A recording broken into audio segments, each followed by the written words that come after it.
Hello, everyone. My name is Anna Bellick. I am the Director of Cybersecurity Strategy at Sysdig, and I'm here to talk to you about a really cool threat research report that is created by my colleagues' team.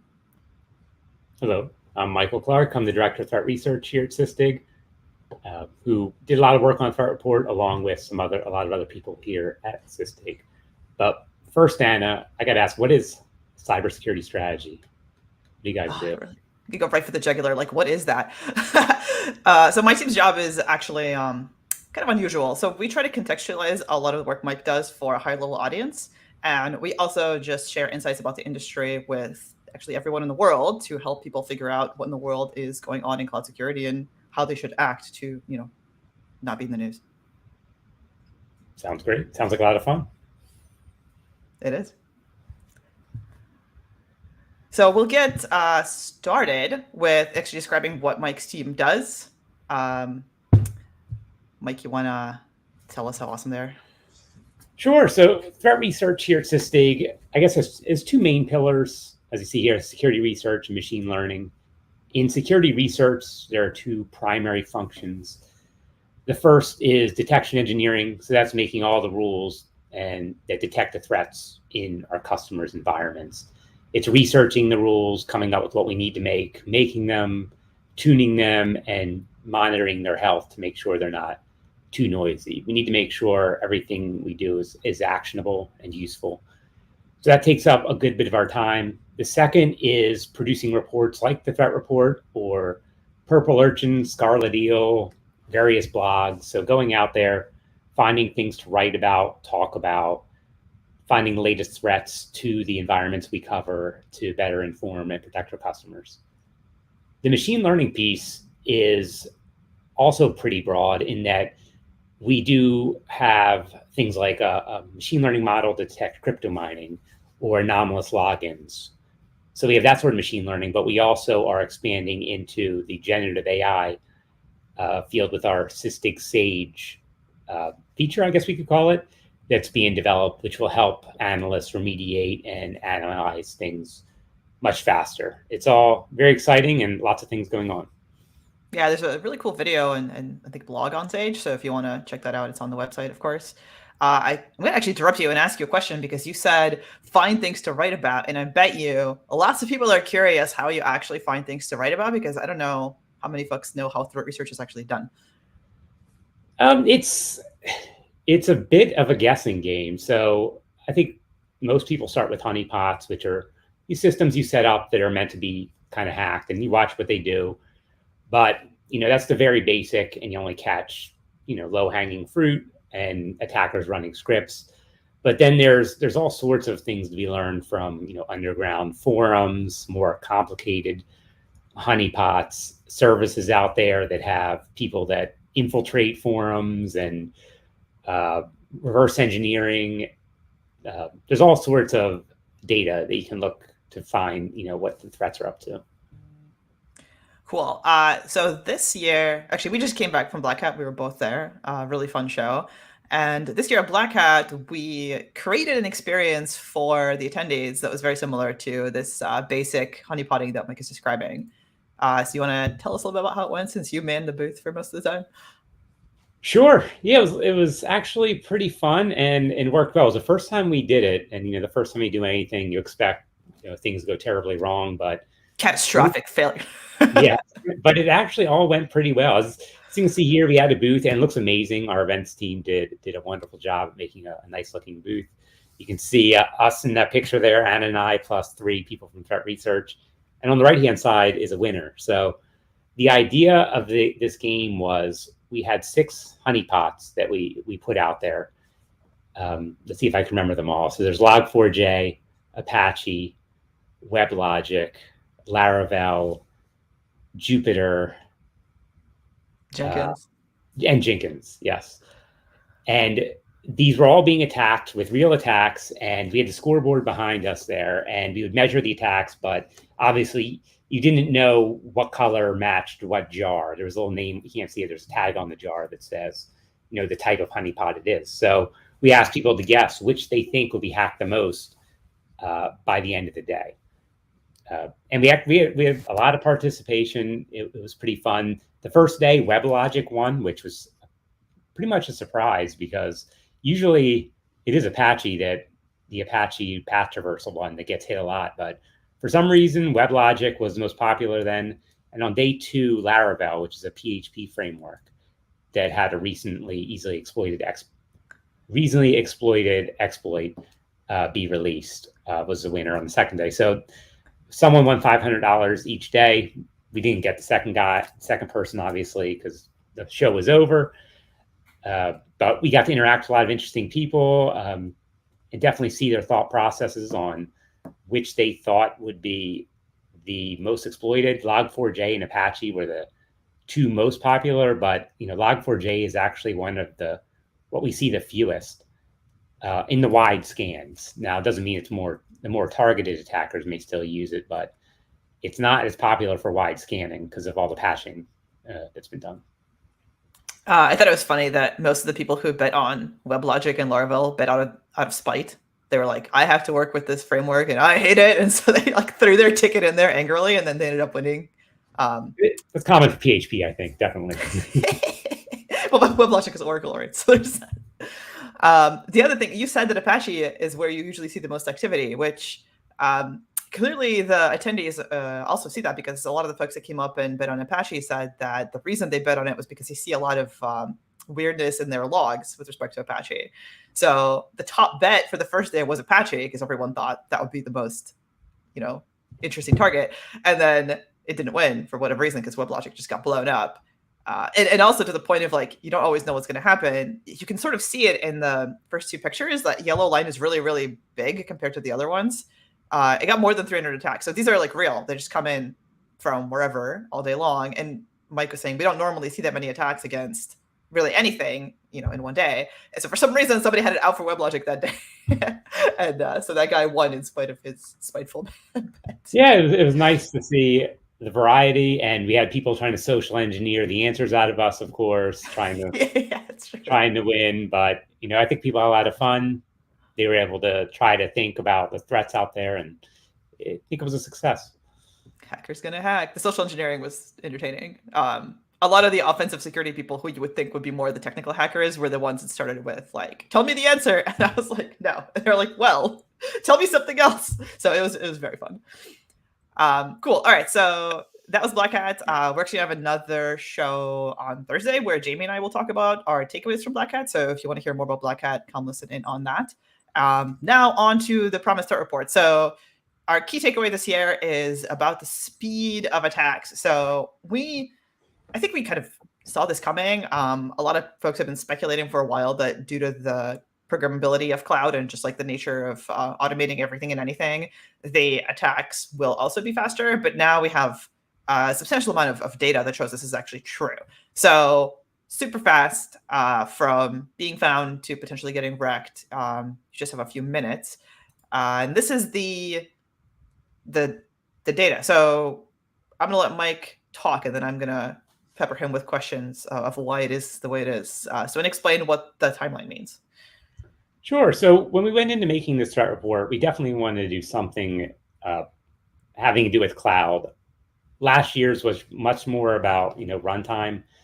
So the way we set these experiments up was we made a lot of S3 buckets with credentials embedded into different files, whether they're Terraform files, Python scripts, things like that. And we seeded these credentials in various places Pastebin, Artifact Hub, all sorts of different places, along with S3 buckets. Now, we didn't advertise these in any kind of malicious forums or anything like that. We wanted to see how long it would take for them to be found naturally. And that's kind of how we came to this found credential piece. So we can see when, at least for S3, and a potential attacker found a credential, downloaded the file. And then we started to measure the time from that until we started seeing it being used to do reconnaissance or collections. So collections would be, downloading the policies, downloading security information, all sorts of things like that. And the median for that was about 5 minutes. from the time they found it till they started pulling down data. And then after that, we wanted to see how long it took for them to do something malicious with it. So bringing the data down is malicious, but not in a effective way. We wanted to see till they made changes to the account, which could be considered an attack, whether that's running new instances, pivoting to another account, installing access key doors, all sorts of things like that we consider an attack. It only took 5 minutes after they started their scanning of the account to do and be done with the attack. So in all, around 10 minutes, and the attack was over. So if we compare this to on-prem, it's quite a bit different. The example I'd used recently for on-prem was a lot of times, a hacker will get in. If you want to use the non-phishing example, they'll find some unmanaged system that they get into. Well, they're not on the domain yet, if you want to consider Windows domain. So they have to go find a way to get on the Windows domain from that unmanaged system. And that may be a desktop. And then they need to find a way to get domain admin from that desktop, which may be another desktop or a server. So there's a number of steps and hoops that on-prem has to jump through, which is why in the Mandiant report, I think they said it was 14 or 16 day kind of dwell time before the attack happened. Cloud is kind of the opposite of this, where everything is API based and made to happen very quickly and easily from a developer and administrator point of view, which makes it the same for the attacker. So they don't have to do all this jumping around the different systems or searching. They can just do a list databases, for example, assuming they have the right permissions to list databases. They don't have to go scanning for databases or any other thing like that. So everything is just a lot more efficient and quicker in the cloud. Yeah, I think one of the points I want to say Stefano made was that because the APIs are public, like everybody knows what they are. So in essence, you can kind of practice your attack on yourself or on nobody, and you can know exactly what to do once you're in the environment because all the setup for how the infrastructure works is just known to you because it's a public cloud, right? So when you're on premise, there's a little bit more nuance to how the environment looks and where you might need to go to find different things. Exactly. And the only thing that might differ is kind of policies between cloud customers, but yeah, everything else is standardized. And even other cloud platforms have some analogous function for whatever's on AWS or Google. They all kind of have the same structure. Yeah, the way I always say it is that the automation and programmability of cloud is like awesome for us, but then it's also awesome for them because they can just do all the nasty things faster as we do all the good things faster. Can you talk a little more about what the scripting actually looks like? Because 5 minutes is like super short. So this must be a bunch of scripts on the offensive side, right? Yeah, it's a lot of really, not very complex scripts, at least to start with. All that, like, these are things are well documented, and they leverage open source scripts from other attackers or pen testing tools or random things they find. So they don't have to be complicated or super stealthy. And oftentimes, since the speed is so quick, they don't really care about stealth. Now, that's not true for every case, but and especially with the generative AI, which is kind of funny with this, it even becomes easier to make these scripts. Although, like I said, most time isn't necessary.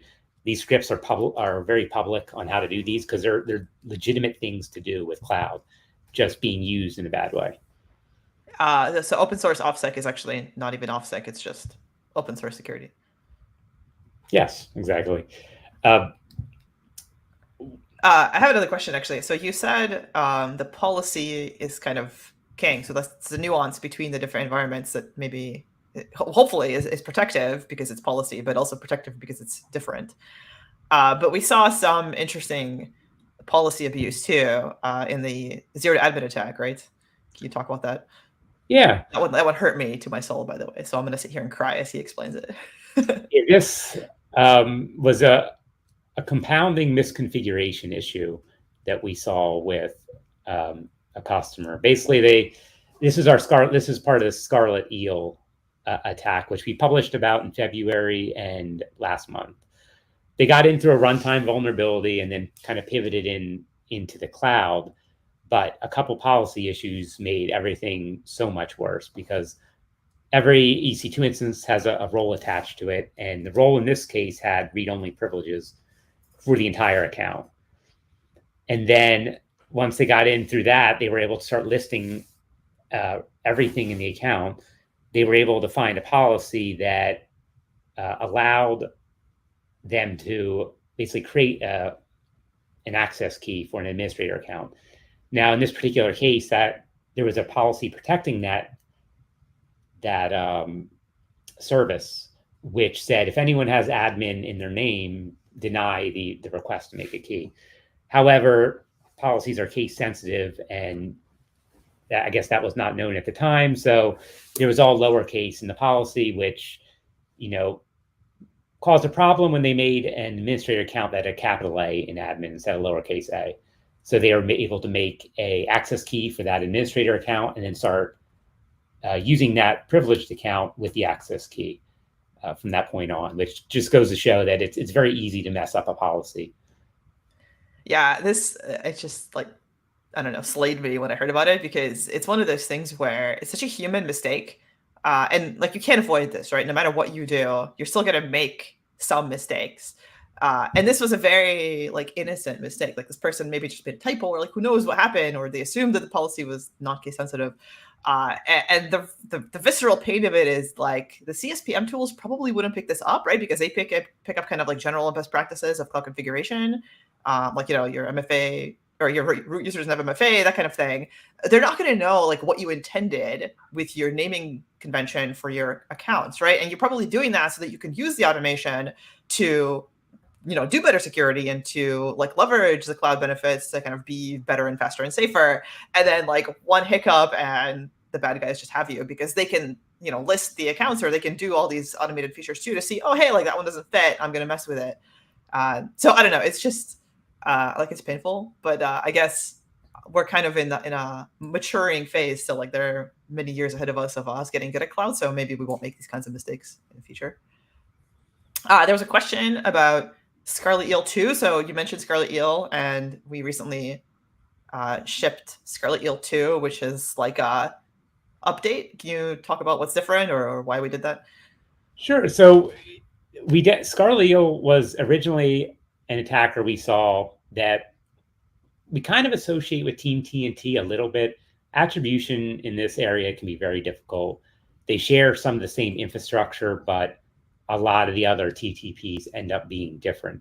And since everything in cloud is these, API calls, TTPs end up running together quite a bit, because, if you're going to list all the users, everyone will do the same thing. So TTP differentiation gets tough. But in the original attack, what was so interesting about it was all automated, at least at first. So they pulled down all the data that they wanted, and tried to install CryptoMiner. But if you look deeper, they actually had pulled down all of the Lambda functions in this environment. And in one of the Lambda functions was some DevOps kind of workflow operations where it installed software to test it somewhere and had an API key in the Lambda code. So basically, this allowed them to take that software and download it and the keys needed to run it, which is definitely a more human thing to do. So it's not completely all automated, because we ended up seeing them run this software in a different cloud environment. So there was definitely someone doing manual things on the other side. So while it may seem like everything just gets crypto miners put on it, this could be a smoke screen, this could be just a bonus cache, but they are paying attention to all the data they download and seeing if there's anything else of value. And so that was kind of the first attack. In the second one, we saw just an evolution of their tactics. They started to pay attention to more security aspects of AWS, for example. So IMDS v1 is kind of a very common way of the EC2 system gets cloud data from the back end. IMDS v2 is what Amazon recommends to stop this to stop abusing that because it's a multi-step process and has this. You say what IMDS is because not everyone does. It's let's call it the metadata service. Okay. It has credentials in it that the EC2 system can use to access things like S3 buckets or other resources. Usually it's very locked down, but this is common for any attacker gets on EC2 systems to go pull to see if they can get anywhere else with it. But they started to, the Scarlet Eel operation started to take this into account, and using the new version of this endpoint, which takes multiple steps, they account for that. They also account for Fargate. So if they end up on a Fargate system, they can operate perfectly fine on Fargate. They started to use more open source tools like Pacu and Pirates, the Kubernetes scanning tool. They bring those down because they got through a Jupyter notebook this time and they scanned the Kubernetes infrastructure. So they're really trying to get the most out of the environments they get in. One really interesting part that I had no idea before this was the AWS S3 protocol, the object storage protocol, can be used by other sites. So you can use the AWS binary with places that are not Amazon. And we saw them doing this with a DNS that was just a front for mail.ru, which supports this S3 storage. So while they're using the Amazon client, they were actually communicating with a Russian server to store data they found and pull down their tool set. So it's like living off the land, but in the cloud. Living off the air, you might say. Yes, living off the That was me. I'm very funny. You mentioned another thing a couple times now about pivots. So pivots between control plane and instances. Can you explain what you mean? Because I think I didn't understand this when he first said it to me. Like, what do you mean pivots? Like, for where to where? Because we think a lot of us still think about like cloud is just a bunch of servers. And so we imagine that like you can pivot from one server to another, or maybe from my server to your server. I don't know. But in cloud, there's actually a very important concept of the control plane itself. And then as you explain that, can you also talk about whether or not you can move to on-prem from cloud? And what should people like do to deal with that? Or how do you notice that when it happens? Sure. You can pivot a lot of different ways. So the Scarlet Eel example is pivoting from, they're in an EC2 instance, or on the command line, runtime, however you want to call it, and they want to get into the control plane. So they can do that by stealing credentials, whether they're on the runtime, cloud credentials, whether they're on the runtime system itself, or that metadata service. And then they start using those credentials in their API calls to the control plane. So that's kind of how the pivot into the cloud works. Now, we've also seen people who get into the cloud, and this is part of the threat report as well. We had attackers get into the cloud, and they had permission. They were able to get permissions to pivot into running servers. And they do this with the send public SSH key service command that Amazon offers. So this is also called EC2 Connect as well. But they can basically, if they're in, send API commands to the control plane to say, send this SSH key to all these EC2 systems. And then they can log in directly to those EC2 systems. So they can go in through either way, whether it's cloud or the runtime, and get both ways. Now, the on-prem is definitely interesting. And I have seen, my time as an incident responder, have seen this as well. It most often happens through getting into a runtime system, whether it's through the cloud or directly to the EC2 or compute, whatever compute you're in, and then abusing any kind of trust relationships with an on-prem server or VPNs and other connections, which definitely occurs because sometimes on-prem and those systems need to talk. And if attackers get in there, they can, abuse that relationship. Yeah, I actually just talked to a customer recently that was talking about how their cloud and on-prem systems are connected, I think through an F5 or something. So there's always a need to manage both environments, right? And usually it's the same team. So oftentimes they're going to create some kind of bridge to connect them to each other. And then if something goes wrong, like you can hop over. There was a question about crypto miners. So Crypto miners. I mean, my joke is like $20 is $20, and it's someone else's infrastructure. So I love free money. Um, is that all you see? Because it's not very exciting if that's all you see. You mentioned Scarlet had some interesting behaviors, but do we see other kinds of malicious behavior? Like, is there, I don't know, interesting malware? Is there like interesting exfil beyond Scarlet Like, what else is out there other than miners? It does seem like it's always miners, but it's definitely more than that. While mining is still very popular because, at this stage of cybercrime, people want to make money. It's not it's mostly not about hacktivism anymore. It's a lot about making money. So crypto miners is effective at that, but we're also seeing them diversify in how they make money. So this idea of proxy jacking is out there now, where they basically sell the system they compromise to be part of a VPN network. Mostly, sometimes some of them are legitimate. Many are very suspect, but they basically sell your IP and bandwidth, and you end up being, an endpoint for a proxy service. So they can make money that way, or they can attach your system to a DDoS network like Mirai, and those are often as a service. So there's ways to make money that way as well. We've seen them do all three. They're not really concerned about your resource usage or your bills. But we've also seen the espionage kind of motive, or the other unknowns, where, in Scarlet they took the software and they ran it in another cloud system. We don't know why, but they did. So there was definitely some curiosity about what the software did. They might have tried to reverse engineer it. They may have sent it elsewhere. So they do take data and then, leverage it in other ways, and they can make money off that as well. Where are all the rootkits? Where are the rootkits, Michael?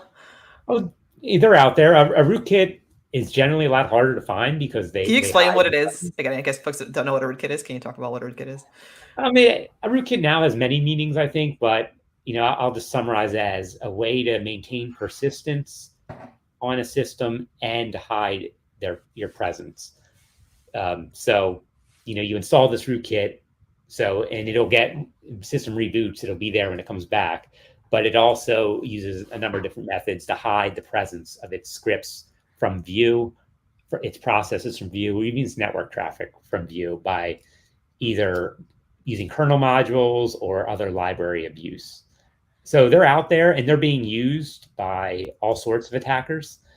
A lot of attackers don't care to get caught because they're in a volume kind of effort. They just want to get as many as possible. And using a rootkit can limit your reach because they're a little more difficult to install versus just running a script that downloads XMRig.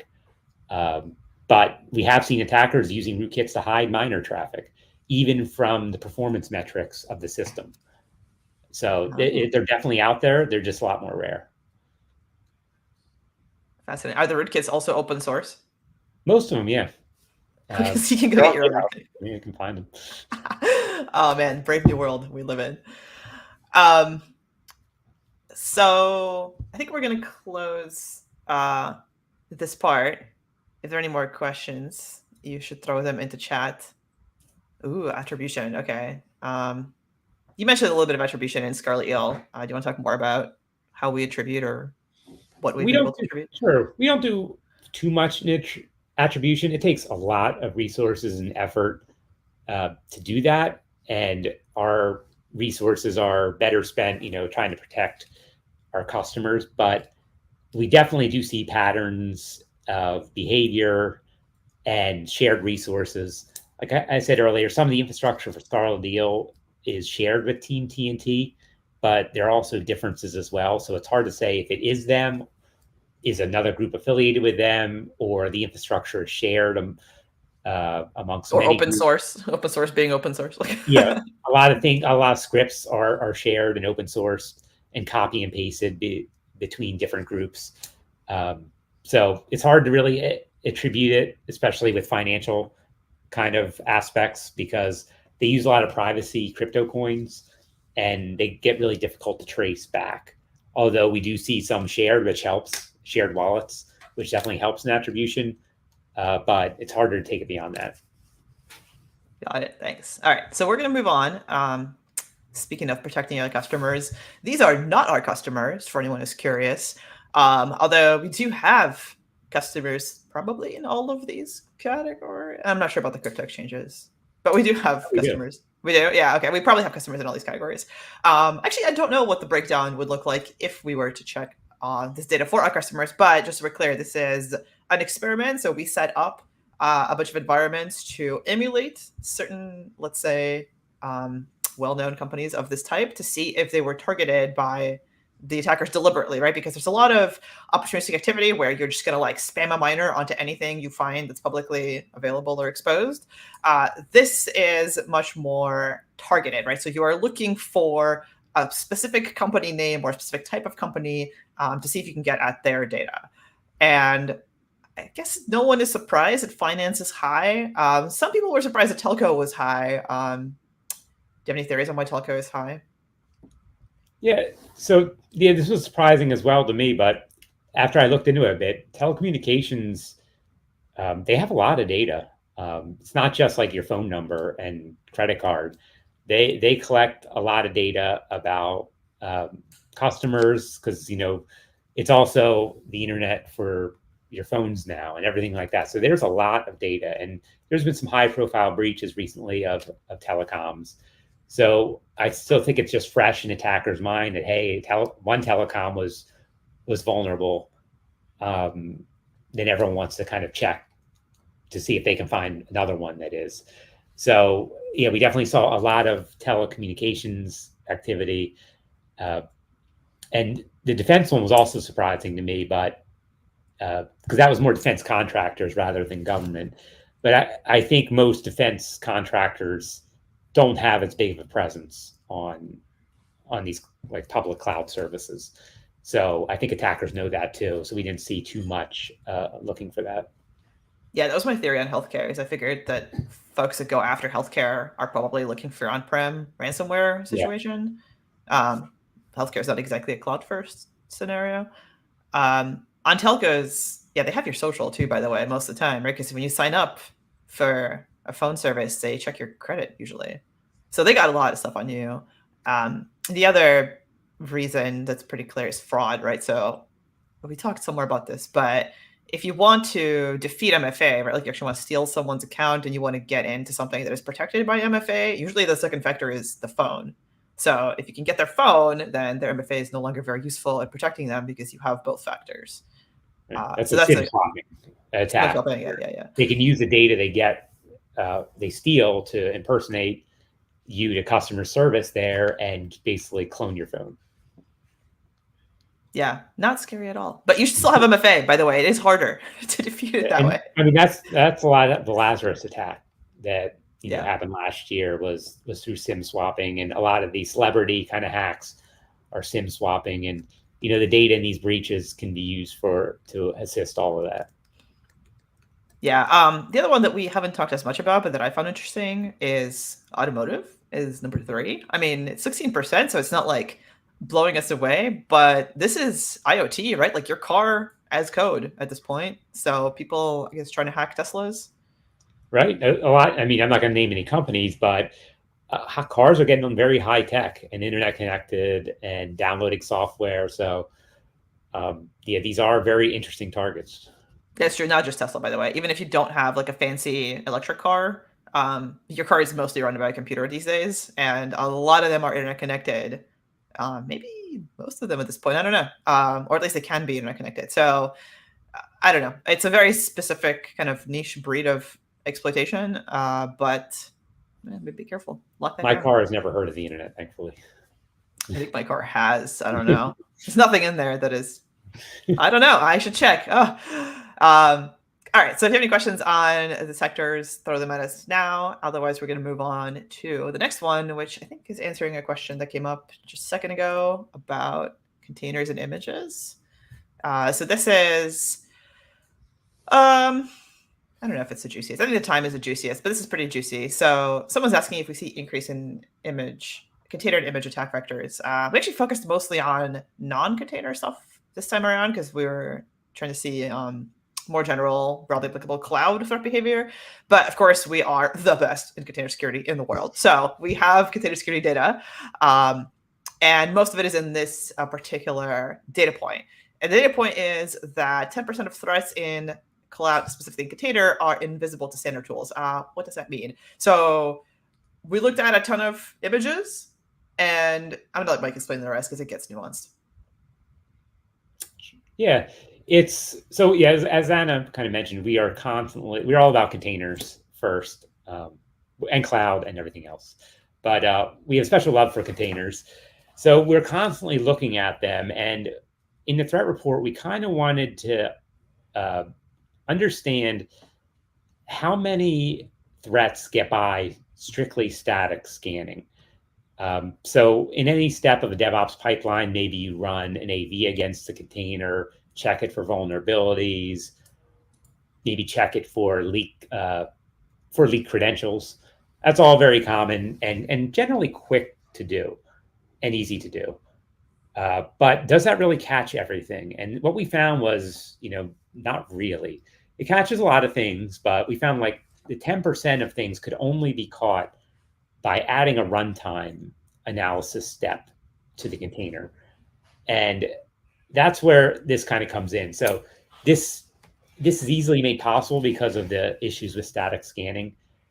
It's easy to obfuscate malware. There's thousands of ways to do it, and people are coming with new ways all the time that make, to pack binaries or to obfuscate scripts. However, at runtime, you can't hide those things anymore. Things have to run to do their evil payload. Now, of course, attackers do try to detect these runtime environments, but at some point, you're going to run on a real system, and tools like Sysdig can see, exactly what's happening. And what we saw here was, malware that runs with certain IOCs you can detect with runtime. So like a piece of malware that uses a Tor network, you may not be able to understand that statically, but when you run it, it reaches out to Tor, and that IOC can be seen and alerted on. Or some crypto miners can bypass static scanning. They may reach out to a mining pool when run, or do other behaviors like our crypto mining machine learning model detects when run. So these are all things that kind of have to be done at runtime in order to detect reverse shells and pretty much anything else you can think of. So a more comprehensive solution that includes static and runtime is the only real way to do it. Yeah, I mean, the main reason we looked into this is because we are container nerds. Obviously, if you're not containering in cloud, you are clouding incorrectly, is what I would say.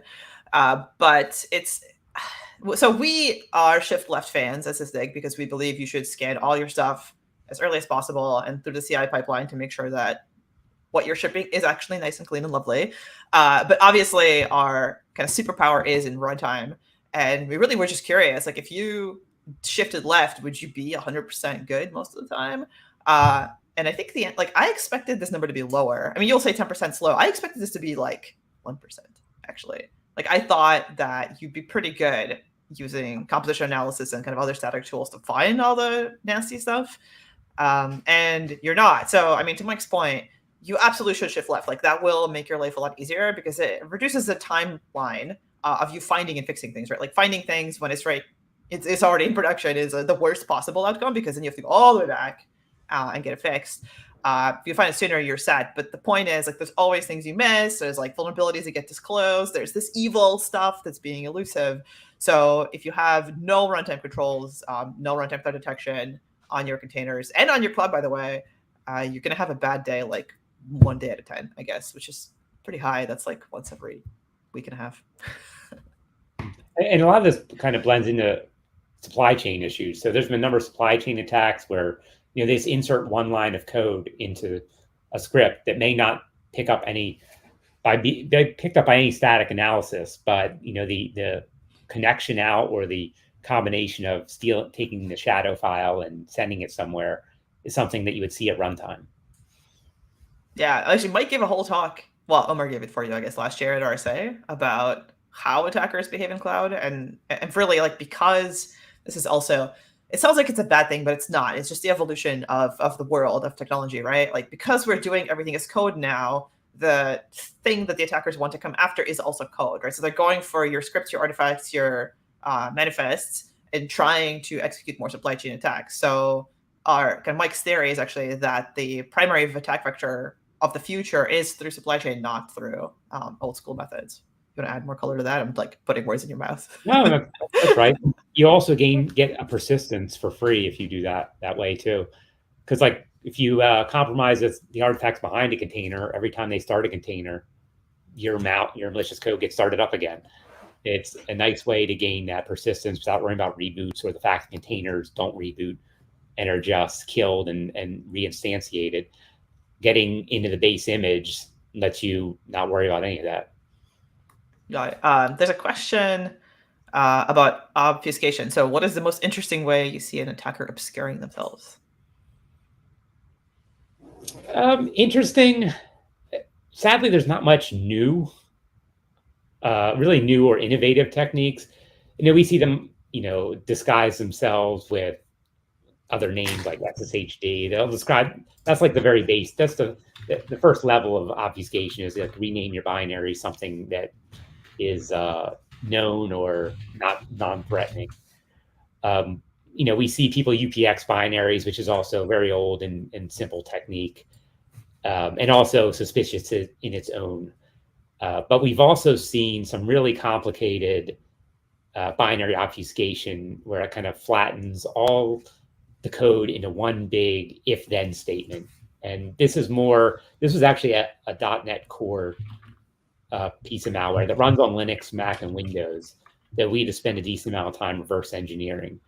And what it ended up doing was being this proxy jacking system that connected to a proxy network. It was also a Russian-based one, which also made it a little more interesting. But there'll be more coming out about that in the future. It's the same. It's really kind of the same old ways of doing things with scripts. There are plenty of tools that will make it look into gibberish, especially with JavaScript, which looks like gibberish. Yeah. Looks like gibberish anyway. Extra level. So we're seeing them use all these tools, and then some of the more advanced attackers are actually going the way of the binary obfuscation, which requires some reverse engineering time. Cool. Yeah, someone said the link didn't work, but I guess it got sorted. You can also search all the RSA conference talks, just so you know they're all on video. Check them out. We had a couple good ones last year. Sweet. Also, I assume the threat report link works, but if you have problems with that, you can also just go to sysdig.com/2023 threat report, or I don't know, scream in chat and someone will save you. Any more questions on containers being sneaky or anything else? We will answer them. Otherwise, I think we're gonna come to a close here shortly. Thank you for hanging out with us. It's been fun. I'm gonna try to think of what my favorite takeaway from threat report is, so I can close this on something smart. It's so hard to pick one. I really love and hate the zero to admin one where somebody got popped because they used a capital letter. It's so it hurts my soul because it's so real, and that's how you go down. Right? You go down on the stupidest thing. It's not because you didn't do security. It's because you made one mistake and that's it. It's so painful. Yeah, and I mean all the flexibility that cloud gives you, it also gets extremely complicated at times. Case sensitivity. Who knew that? I wonder how many people actually knew that, who weren't full cloud people. How many security people knew that AWS policies were case sensitive? Or that it's inconsistent, right? Not everything is case sensitive, if I'm right. Yeah, no, it's wild. The complexity is vast. So if you are struggling with the complexity of cloud, you should come hang out with my team or Mike's team, and we'll help you navigate that, hopefully. Please download the report, read it, or at least skim it. It is pretty cool, actually. If you have questions beyond this session, you can find us easily, systig.com, or use your imagination to figure out what our emails might be and email us. Or I don't just go stand and yell on the street and see if we notice. Thanks, Mike. It's been Thank fun. you. It's always fun chatting with you. Thank you all.